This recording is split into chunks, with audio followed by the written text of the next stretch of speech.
हं. मी मल्लिकार्जुन शंकर पाटील. आमचं सध्या मारापूर या एरियामध्ये रान आहे. 1998 सालाला आम्ही खरेदी करून घेतलेली आहे तिथं आणि 2003 सालाला एक खरेदी करून घेतलेली होती. त्या रानामध्ये सध्या अरविंद पाटील आणि प्रवीण पाटील ह्या 2 माणसांनी म्हणजे शेतकऱ्यांनी तिथं आमचा ऊस जाळला. ऊस जाळून नंतर तो ऊस सध्या कारखान्याला घालायला लागले ते आणि ते सध्या प्रकरण पूर्ण पेंडिंग आहे न्यायालयामध्ये आणि न्यायालयाचा जोपर्यंत निकाल येत नाही, तोपर्यंत ह्यांनी ऊस न्यायला नको होता. परंतु ह्यांनी दमदाटी करून पोलिसांचं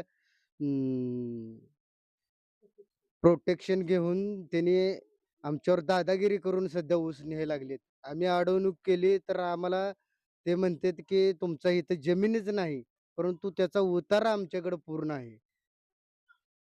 मूळ मालकाचे तुम्ही कोण? मूळ मालकाचा मी मुलगा आहे. सुमन शंकर पाटील यांचा मी मुलगा आहे. हं. आता काय म्हणणं आहे कोर्टाकडे तुम्हाला काय म्हणणं? कोर्टाचा जोपर्यंत निर्णय येत नाही, तोपर्यंत त्यांनी ऊस आमचा नेऊ नये आणि आम्हाला जो नेलाय त्या ऊसाची नुकसान भरपाई आम्हाला मिळाली पाहिजे. हेच आमचं कोर्टाला पण मागणं आहे आणि पोलिसाला पण मागणं आहे. कोर्टात नाही हे चालू आहे आणि मायबाप तुम्हीच कोर्ट आहे आणि आमचं आम्हाला नीट व्हावं म्हणून आशा आहे.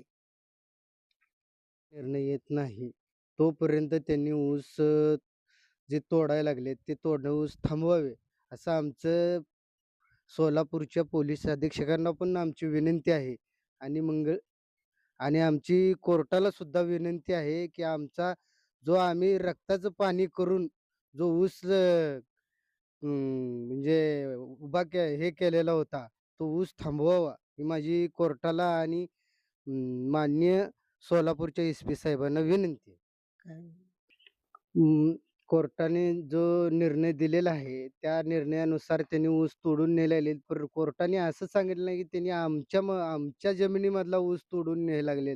त्याच्यामुळं अरविंद पाटील आणि प्रवीण पाटील ही कोर्टाचे पण फसवणूक करायला लागलेले आहेत आणि माननीय सोलापूर एस-पी साहेबांची पण त्यांनी फसवणूक करायला लागले. तर माझं मायबाप कोर्टाला सुद्धा विनंती आहे, की हे प्रकरण लवकरात लवकर व्यवस्थित हाताळावं आणि एस-पी साहेबांनी सुद्धा ह्याच्यामध्ये अं, लक्ष घालावं, की जेणेकरून आम्हाला त्याच्यामधून न्याय मिळेल आणि माननीय कोर्ट साहेबांना पण आम्ही विनंती करतोय, की त्यांनी पण ह्याच्यामध्ये लवकरात लवकर लक्ष घालावं किंवा त्याच्यामध्ये आम्हाला त्यांनी लवकरात लवकर न्याय द्यावा. हीच माझं माननीय सोलापूर अधीक्षक साहेब आणि माननीय कोर्ट न्यायाधीश यांना आमचं साकडं आहे.